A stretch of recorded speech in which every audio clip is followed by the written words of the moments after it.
Hi, today I want to show you a mod for Fallout 4 made by Atski Slayer, called the Ultimate Sandbox. The main idea of this mod is to have an ability to spawn different types of enemies at will, so that you can kinda simulate an attack on your settlement. This feature wasn't really fleshed out in the original game and was sorely missed by many players. But now, all those role-play fantasies finally can be satisfied. Or, you can just mess around and have fun making epic battles between Deathclaws and Radroaches. Also, the mod contains a bunch of cool, maybe slightly overpowered weapons which are based on some experimental and interesting ideas. As well as a new location, about which I will talk at the end. I think you're going to enjoy playing with all this. And so, without further ado, let me show you where to find and how to use those weapons. Okay, to locate the items, the first thing you need to do is to go to the place called Walden Pond, which is to the south of the Red Rocket truck stop, as you can see on the map. From here you need to go east. You can use this mill-like structure on top of the bridge as a reference point. It's not that far, but you'll have to walk a little.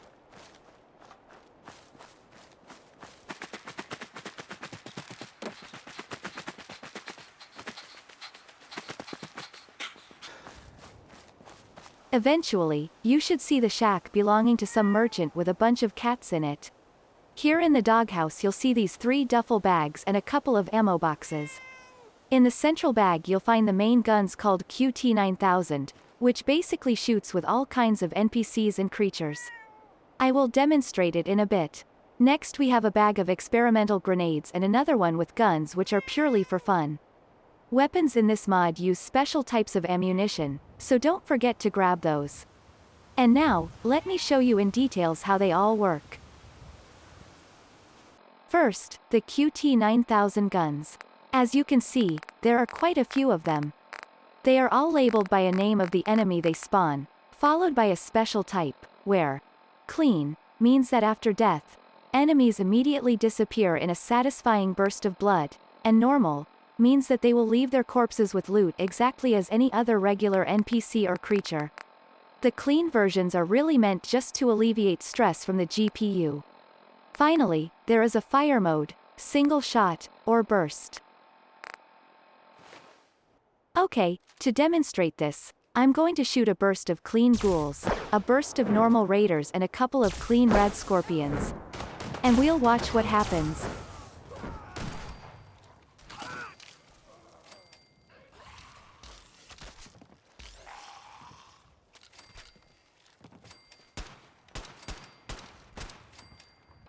Now let's talk about the grenades. There are 4 of them. First, there is the generator relay grenade. What it does is it spawns a special kind of the Institute courser, called generator, which has a lot of health and a special type of QT-9000 gun that shoots synths, thus generating enemies for you. Next, there is the replicator relay grenade. Similarly, it spawns a special variant of a courser called replicator. He also has a lot of health, and a couple of exact same grenades, which he can throw at you to replicate himself. Let's see.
Need to note here, that both of them share the same AI packages with the regular courser, and so, in some circumstances, they may behave not as intended.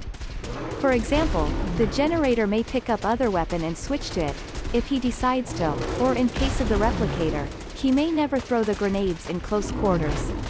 And so forth. If you'll happen to encounter such situations, maybe try them out in a different environment. Alright, next we have the infinite Hydra grenades. It works pretty much like the original synth relay grenade, except it spawns a special version of Ghoul or Deathclaw, which, upon death, drops 2 more of those same grenades. Basically, kill one enemy, 2 more will take its place. Infinitely. You should be careful with these 2 grenades, because once you unleash the Hydra, there will be no way to stop it beside loading the save file from before you did it.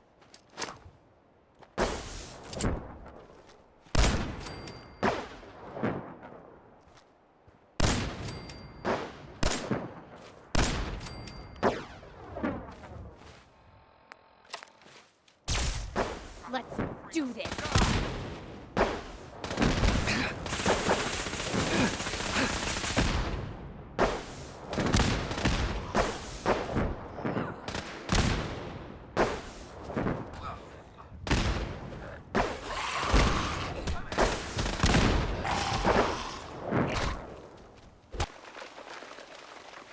Speaking of safety, as a good practice, you should save your important progress before you use any of these weapons.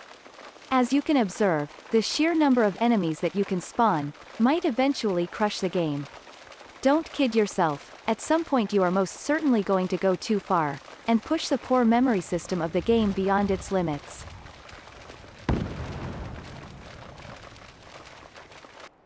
Finally, the fun part. 5 guns, incredible in their destructive capability, named after characters from certain comics.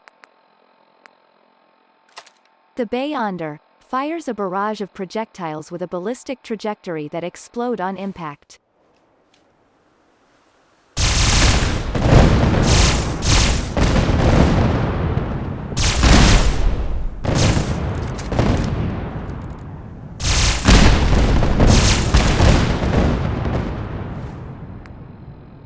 The Fulcrum fires with a focused energy charge, causing terrible, terrible damage.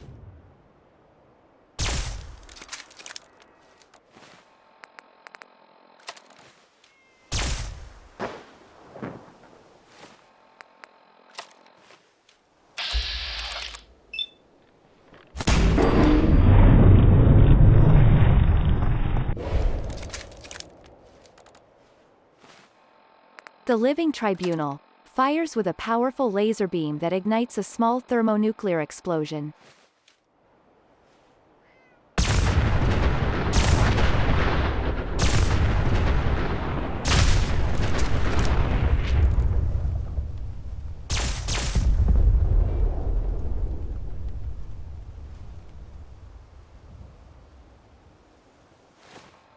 The one above all projects an insanely powerful beam of energy that causes horrifying damage to a very large area.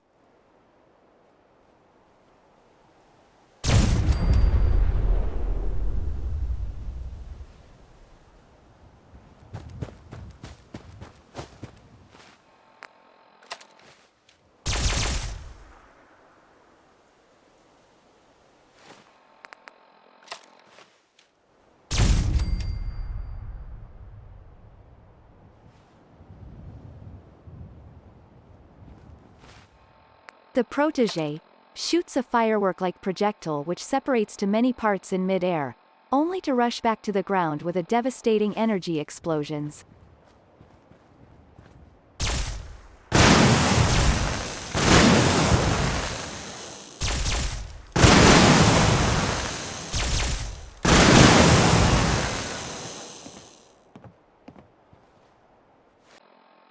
Lastly, there is an area I was talking about earlier. The Palace of Bloodlust. It's located in the place called the Forgotten Church, which in turn is located in the Glowing Sea. Once you get here, come down through the destroyed roof and find a door to the passage. Open it, and follow down the stairs to another door. There you will find the Palace of Bloodlust.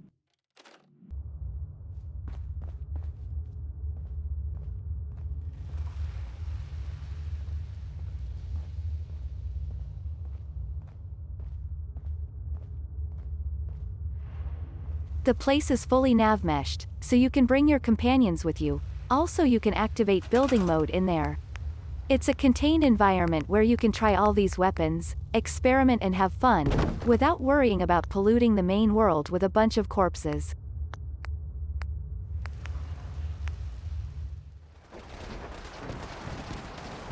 The Ultimate Sandbox is available on all platforms. You can get it at the official Bethesda.net or the nexusmods.com. The links are in the description. Thank you for watching. Like, subscribe and support if you enjoyed it. May the quantum wave function always collapse in your favor.